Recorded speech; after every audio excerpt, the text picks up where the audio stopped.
Hello, everyone. Today we have Minister Horner, Minister Nixon, and Minister Glubish here to discuss the Financial Statutes Amendment Act. With that, we'll start the press conference and we'll hand it off to Minister Horner to start. Minister, go ahead. Sure, thank you. And thank you all for being here today. We're here today to discuss the amendments in Bill 12, the Financial Statutes Amendment Act. The fact sheet you were provided has a detailed list of proposed legislative changes, but I'd like to take a moment to outline some of the highlights. First on the list are proposed changes that will strengthen oversight in a number of areas. We're proposing changes to the Securities Act to support companies in disclosing environmental information in good faith. The changes would protect companies from frivolous lawsuits, allowing them to disclose and progress without the fear of reprisal. We're also proposing changes that would address false or misleading information about stocks circulated by bad actors. These changes would allow the Alberta Securities Commission to temporarily halt trading on stocks where misleading information could negatively impact investors. The government is also amending the Tobacco Tax Amendment Act. Contraband tobacco not only undermines public health and makes tobacco more available for minors, it creates unfair competition for legal retailers and diminishes revenue that funds the programs and services Albertans rely on. Proposed changes under the Tobacco Tax Act would enact new fines and mandatory reporting. These tools would help enforcement remove contraband tobacco from our province. Next, we're proposing some changes to lay the foundation as Alberta seeks to attract investment in data centers. We're proposing a new levy on large-scale data centers beginning in 2026 to make sure Alberta receives a fair return on the use of our resources. Minister Glubish will go into more details on the levy shortly. Next, this bill makes key changes to ensure flexible and effective program delivery for Albertans. This includes the necessary legislative changes to launch the new Alberta Disability Assistance Program and the Public Trustee Act, as well as the Adult Guardianship and Trustee Act. My colleague, Minister Nixon, will speak more about these proposed amendments in a moment. Other legislative changes will increase the annual funding limit for the Alberta Heroes Fund for first responders. There is no higher form of public service than to risk one's life to protect public safety. And this fund is one way to honor those sacrifices while helping to ease the financial burdens for families. Increasing the fund's annual limit ensures there is enough set aside to cover all eligible claims without the need for new regulation and red tape if the annual limit is exceeded. As well, we're making amendments to the Alberta Indigenous Opportunities Corporation Act. I want to be clear that the changes we're making don't alter policy and they don't reflect a new position or approach to the Alberta Indigenous Opportunities Corporation. Instead, we are providing some certainty that Alberta's government continues to financially backstop the Alberta Indigenous Opportunities Corporation now and into the future. We are also proposing amendments to the AIMCO Act to support the work of AIMCO as Alberta's primary investment manager. In November 2024, we appointed new leadership at AIMCO to reset its mandate to deliver the very best returns at lower costs for Albertans and pensioners. This amendment will remove any potential liabilities from the volatility trading strategy that operated from 2018 to 2020. This action protects taxpayers' money, avoiding significant financial risk and curtailing future legal costs over past investment losses. Finally, on your list, you'll see some housekeeping amendments. For example, we're proposing changes to the Legislative Assembly Act that would provide guidelines for the payment of parliamentary secretaries. And there are a number of other amendments that provide clarity, fix phrasing and typographical errors, ensure our legislation aligns with federal legislation, and other slight updates. These housekeeping changes don't impact policy in any way. I now welcome the Minister of Assisted Living and Social Services to the podium to speak about proposed changes to his legislation. Thank you. Thank you, Minister. Good morning, everyone. 1 in 5 Albertans are living with a disability. That means statistically, each of us know and love at least one person who is living with a disability. I know I certainly do. As each of us who loves someone with a disability intuitively understands, no two people are the same. Each has their own individual strengths, abilities, and needs, which is why back in February, I announced that Alberta's government would be introducing the Alberta Disabilities Assistance Program, or ADAP. Albertans with disabilities and the organizations that support them have long been clear. They need programs that meet their unique needs and abilities rather than continuing to be forced into a one-size-fits-all solution currently offered by AISH. There are thousands of Albertans who do not meet strict thresholds for AISH and who may be eligible but have also chosen not to participate in the current program because AISH was not built to support those who are able to earn a paycheck. AISH, like disability programs across the country, penalizes people for getting a job. We've heard the importance of providing pathways to employment for individuals who are able to work but still need the support of benefits. That's where ADAP comes in. It's a program built explicitly to support Albertans with disabilities who are able to work, empowering them with tools and resources they need to gain new skills and work to their full potential while continuing to receive the benefits that they need. A program that will allow Albertans with disabilities to earn the highest employment income in the country and will ensure they continue to receive health and personal benefits that they rely on, regardless of how much they earn. Most of us don't think twice about what work gives us: community, purpose, independence. But for many people with disabilities, it's not that straightforward. Under the current system, the moment they start building a career or earning a paycheck, they risk losing the supports that they rely on. That's not fair, and it does not reflect the reality of many Albertans' lives. We believe Albertans with disabilities who can work should have every opportunity to build a life that includes meaningful employment, not barriers that discourage it. That's why I'm pleased to share that the Financial Statutes Amendment Act contains the amendments that will enable the Alberta Disability Assistance Program, making Alberta a leader in disability supports, inclusion, and employment. I want to also be very clear. AISH will still be around for those who need it, providing the highest provincial disability benefit in the country. The proposed amendments would combine both the AISH and ADAP program under one act, ensuring our disability programs support both those who cannot work and those who can, and that both remain strong, aligned, and responsive to Albertans' needs. Alberta already provides some of the most comprehensive disability supports in the country, and with these changes, we're making sure that continues today and in the future. Alberta's government is also committed to ensuring that when Albertans turn to the Office of the Public Guardian and Trustee for help, they can access that help in a very timely manner. If passed, the proposed amendments to the Adult Guardianship and Trustee Act and the Public Trustee Act would modernize legislation that hasn't been substantially updated for nearly 2 decades. Together, these amendments would update outdated legislation and improve outcomes for vulnerable Albertans. Families would experience fewer delays when urgent decisions are needed. Resources would be redirected to focus on specific client needs, and accountability measures would be strengthened to ensure decision-making is transparent and in the best interest of vulnerable Albertans. The proposed amendments reaffirm Alberta's government's commitment to ensuring vulnerable Albertans receive the support they need, when and where they need it. Thank you. And I think I'm turning over to Minister Glubish, or right. Yeah. Minister. Thank you, Minister, and thank you, everybody. So I'm happy to talk to you a little bit about the data center side of this legislation.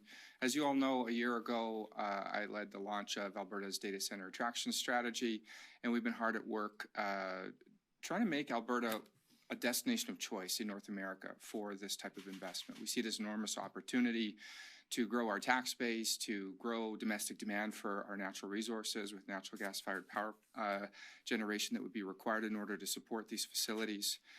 And one of the things that we've said all along is that we want to make sure that the projects that do proceed are going to be in the provincial interest, in the public interest.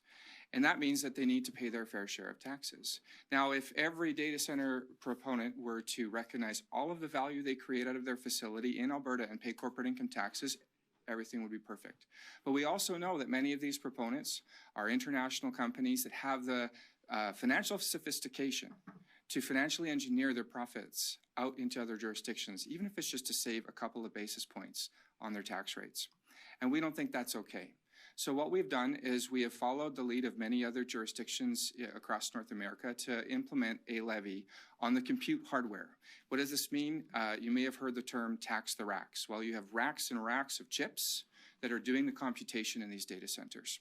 And this equipment is quite expensive. And so many other jurisdictions have done this before us. We're going to have a levy on that equipment. And that levy is going to be 2% for any facility that is grid connected and grid reliant. It will be 1% on that equipment for any project that is supplying their own electricity, but still connected to the grid for redundancy in case their power supply goes down for maintenance. And it will be 0% for any facility that is completely disconnected from the grid. In other words, completely off-grid. And this is in line with what the Premier and I have been saying along, is we want to encourage projects that bring their own power. This is what is good for all of Albertans because it will bring more power generation to Alberta. It will build resilience in our grid, and ultimately will lead to the economic activity we want to see without any of the negative side effects. So we are engineering the outcome that we want to see that will be in the interest of all Albertans. One of the things that is unique about our levy is that we are making it abatable, fully abatable against your corporate income taxes. So as I said, if everybody recognized all of the value that they create with their data centers in Alberta, all of the value of the new AI models that they train, the value of the new technologies that they create using that compute infrastructure, we would be happy with that. So at the end of the day, for every dollar that you pay in corporate income tax in Alberta, that will come off of your levy obligation. And this is designed in such a way that if you actually recognize all of the value you create, it is highly likely you will not pay a single dollar on the levy. You will simply pay corporate income taxes. And we would be thrilled with that outcome, and I think Albertans would be too. At the end of the day, if these sites are going to use Albertans' power and water and land, we simply want them to be good corporate citizens and pay their fair share. That's what this levy is designed to do. We are very bullish on data centers as a big opportunity for Alberta, but make no mistake, we'll make sure that the projects that do proceed are in the public interest. Thank you, and we'll take some questions now. Thank you. That brings us to the end of our formal remarks. We'll now move to media question and answer. We'll have time for one question, one follow-up. With that, we'll start in the room and then go to the reporters on the line. All right, Catherine, please go ahead. Sure. So Catherine Gurkowski, all Alberta. So I'm wondering about this scourge of finfluencers. So if there's, somebody spreading misinformation on TikTok, but they're not based on Alberta, can you go after them? And can you give me some examples of what you're seeing out there? Well, I maybe would just start with the changes around securities in Alberta Securities Commission. There's three parts here. There's the good faith climate disclosure piece. There's the finfluencer penalties. And then we have the halt order, which is somewhat novel in the country, but will be likely mimicked by BC and others shortly. When it comes to the finfluencers, what we're trying to do is protect investors by people that don't have to disclose their interest or intent and are attempting to drive a stock up or down. It will only apply to those that are within Alberta. That's the only, it doesn't give us any broader jurisdiction across the country. And your follow-up? Yes, my follow-up. So, you were referring to the AIMCO stuff as protecting taxpayer money, but we're talking here about people's pensions, including some people who did not want AIMCO to manage their pension, and you're now taking away their ability to sue. You haven't done that with other lawsuits. I'm thinking of coal. So why retroactively go in and stop their ability to sue for this $1.3 billion? Well, I look at this very simply. I say that in three parts. No one with a pension that was managed under this strategy will be impacted. It's a defined benefit pension of which the government of Alberta is still a proud partner. The other thing is that this has been remedied. We've had, 2 overhauls of AIMCO since this strategy was in place. That isn't an issue going forward.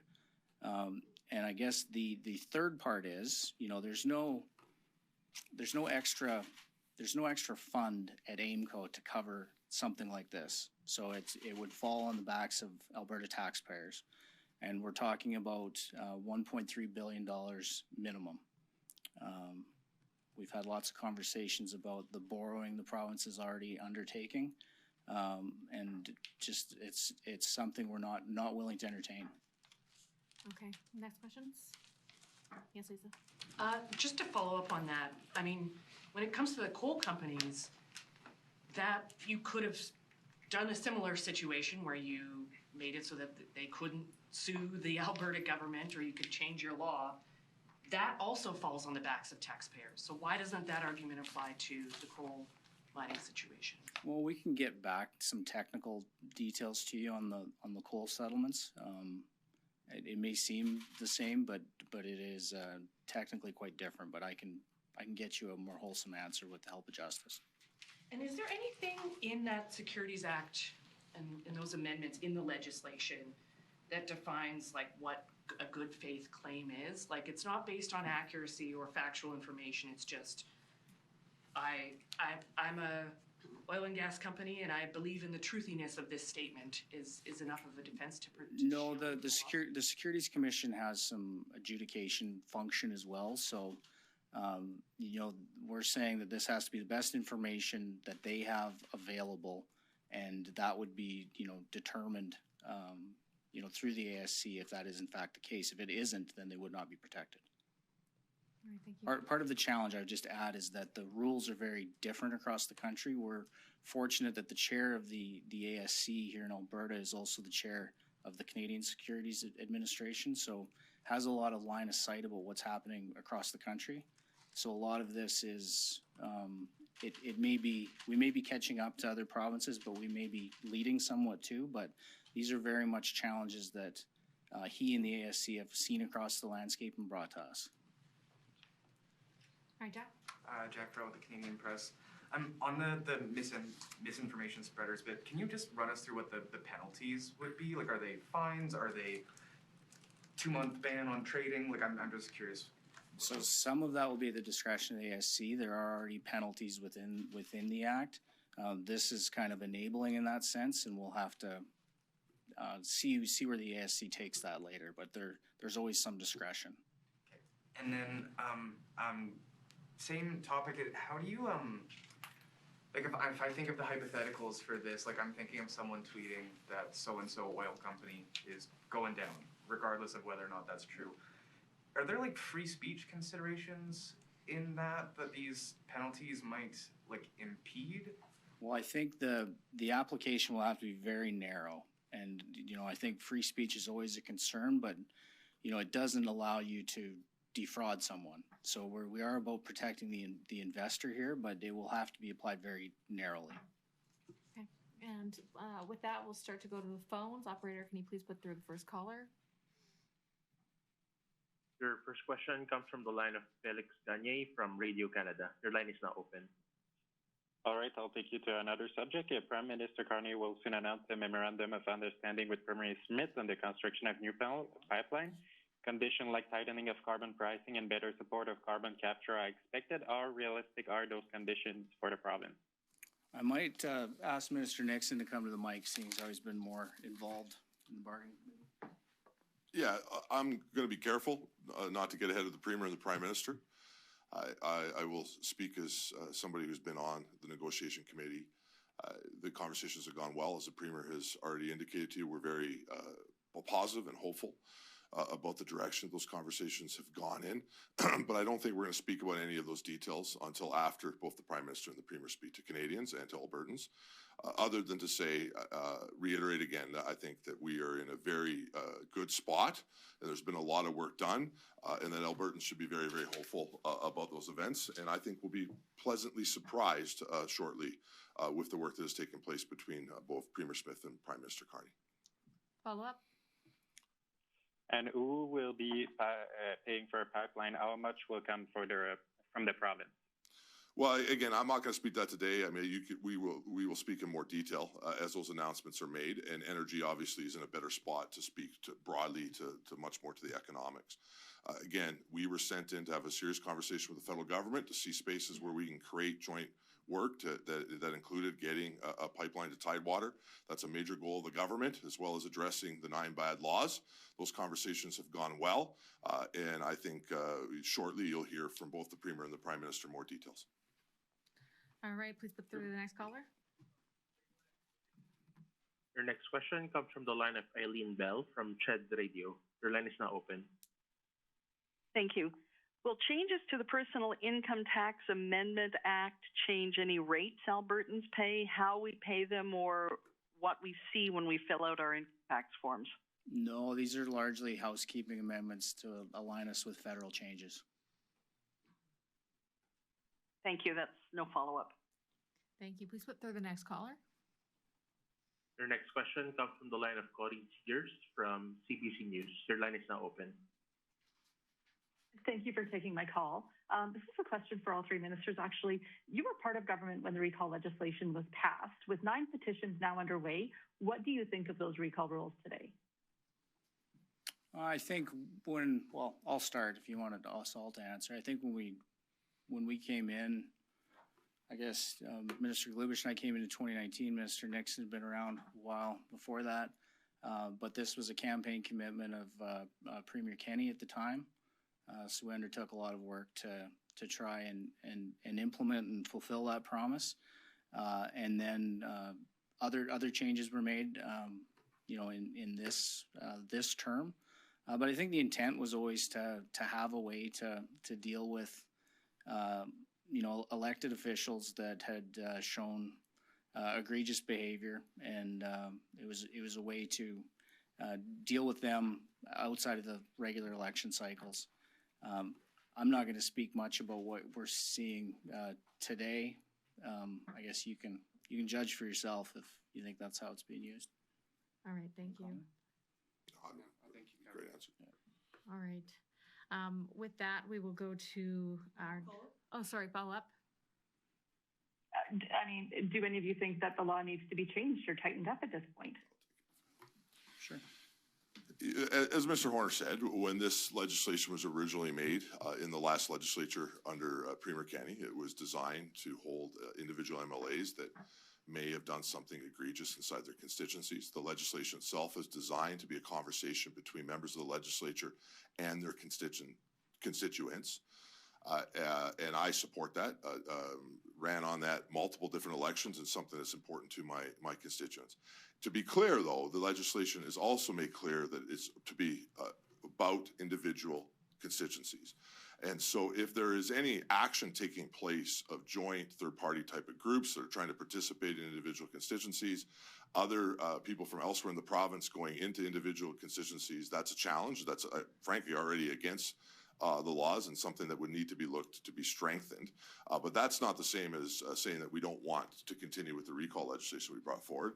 I also think that there is some changing circumstances when it comes to how data is managed. That has to be a conversation taking place. When we first started to have conversations about recall legislation here at the Alberta legislature, nobody was talking about things like AI yet, or how different types of data sources and data mining sources would be used in now the new stage of modern politics. Those are fair questions to ask as legislation evolves. But at the end of the day, I'm very confident my constituents won't recall me. And if somebody wants to spend a lot of time trying to get those signatures, I wish them the very best. And they have every right to do that. But it needs to be a conversation between an MLA and their constituents, not on an organized group that is trying to dismantle the government. That's not what recall legislation was ever designed to do. All right, thank you. And with that, we'll go to the next caller in the queue. Your next question comes from the line of Chris Varco from Calgary Herald. Your line is now open. Hi, this is a question for Minister Glubish. Minister, it's been 1 year since the Alberta government released its roadmap to attract new data centers. And obviously, the objective was to attract more than $100 billion of investment within 5 years. What progress have you made so far in that file? How much money has been raised in terms of investment coming to the province over the past year? Yeah, thank you, Chris. So in our effort to attract up to $100 billion of investment over 5 years, the first step to that was for the Alberta Electrical Systems Operator to approve an initial 1,200 megawatt tranche of power for allocation to data center projects. That allocation has happened. The project proponents behind the most significant projects that have received allocations under that are hard at work to advance their projects. Many of them have paid tens, if not over $100 million for their allocation. So there's been significant financial commitments made by these project proponents, both in terms of securing their power allocation, but also in terms of their engineering and site work.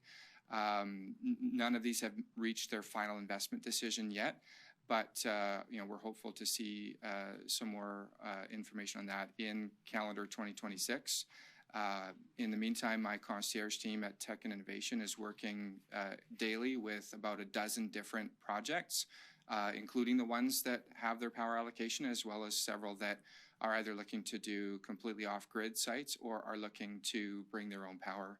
So I'm still very optimistic that Alberta is going to be the premier destination in Canada and one of the top destinations in North America for this infrastructure. But as I said in my opening remarks, we want to engineer the outcomes that are good for all Albertans. Thank you. And follow up? Yes. How important is it for the province to see new gas-fired plants being built in order to provide power for the new data centers, particularly ones where there would be contracts between the developers to bring your own power to the province? Well, I think the reason why that's important is because these data center facilities require 99.999% uptime. So they can't run on wind and solar. They need the certainty of either natural gas or hydro or nuclear. And the fact is, to build new nuclear or hydro in Canada, it's going to take at least 10 to 15 years. These folks need power today. And that's why natural gas is the only option for the foreseeable future. Now, the good news is in Alberta, we have hundreds of years of supply of natural gas. We've got decades of expertise on how to get it out of the ground and get it to where it needs to be. And we have all the expertise in this province on how to convert that to electricity. So to us, we see this as a natural fit where this can lead to a significant new domestic demand for our resources. And the way I outline it as an opportunity is to say, if we've had difficulties negotiating with the rest of Canada to allow for natural gas pipelines to get to the coast and export Alberta natural gas to global markets, this is a way for us to export the gas without it ever leaving the province. Instead, we convert it to ones and zeros through the AI data centers and export the compute through fiber optics. So it's a great opportunity for Alberta to grow and diversify its economy, leading into the economy of the future. Thank you. With that, one more chance for the journalists in the room that didn't get a chance. Go ahead, Janet. So for Minister Glubish, do you have a ballpark revenue estimate for this new levy, either for the first year it applies or like 5 years out, like some kind of estimate? Yeah, well, I mean, it's going to depend on how big the projects are that do move forward. But, on average, you're looking at between $20 and $40 million per megawatt in costs for the chips. So if you were to look at, say, a 100 megawatt facility, just times that by 100, that's the size and scale of the investment required to for the chips. And then you can do the math on that with a 2% levy if it's grid connected, grid reliant, 1% if it's self-supply but grid connected, or as I said, 0% if they're fully off grid. But safe to say, if we're seeing tens of billions of dollars of investment into Alberta-based data centers, we're talking hundreds of millions of dollars of net new incremental tax revenue, which is good news to helping to cover public service costs that Albertans rely on every day. Follow up for Minister Horner. We saw over the weekend quite a quick resolution to the AUPE, well, potential possible resolution to the AUPE strike, the nursing workers. Didn't feel quick. I'm sure it didn't. But you came up with extra money. You haven't told us how much money. I'd like to hear how much money, but whereas like with the teachers, that conflict dragged on for a long time, and you said we're only willing to spend $2.6 billion to resolve this, and in the end it was $750 million less than that. So can you explain to me how you were able to find extra money for AUPE workers, whereas with the teachers that was not the case? Well, I think it very, very different. Like with the teachers, we were, unfortunately in a position where we had very, I guess, ingrained positions, and we were in quite a long strike, the longest province-wide education strike in the country's history. I would say what made this different is that although AUP gave their strike notice, they did return to the table and stayed at the table right till the end. So we continue to hash it out, work through the data, hear the arguments, and I'm very hopeful that it ratifies. But yeah, we didn't want to see a strike, even an essential services strike, and we're hopeful that that it ratifies. But did you take anything off the table for AUP like you did with teachers? Because you said teachers, we can't bargain on class size caps. Well, So I would say. Did the bargainer say to AUPE, no, you can't bargain on this, that, or the other thing? Well, I would say that AUP kept it about salary. They kept it about what was, we didn't have to. That was all that was on the table. We were talking about salaries and wages. It was pretty straightforward as far as collective bargaining that way. All right, Sean, please go ahead. Minister Glubish, what's the latest with Kevin O'Leary and Wonder Valley? Is that still on track to happen? Is that one of the projects you think will help generate these hundreds of millions of dollars that you're hoping for? Yeah, so that project is still in play. It's not a done deal. None of these projects are done deals until a final investment decision is made.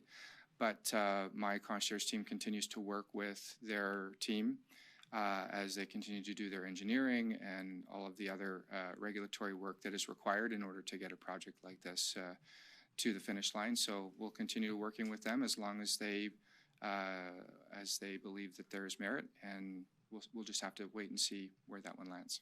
There was initially some objection from local First Nations to that project.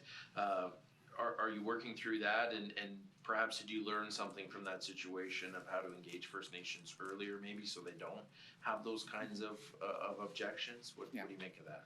Well, look, we have very clear rules on what is expected of any industrial development project in the province, and none of that is going to change for data centers. Part of my job with our concierge team is to make sure that projects like the Wonder Valley proposal follow all of those rules, and if they have questions about how to do so, we provide support by convening the appropriate ministry or the appropriate regulator to the table. So, my message is to Albertans: no corners are going to be cut. All the rules are going to be followed, and no project will proceed unless it meets all of Alberta's very strict rules and processes. That will apply to Wonder Valley. We're confident that they will follow through on their obligations to consult, and we're not going to help push anything through that hasn't met those obligations. All right, thank you. And with that, thank you, everyone. This concludes the time we have available for today. If you have any additional questions, please don't hesitate to reach out. My contact information is at the bottom of the release. Thank you.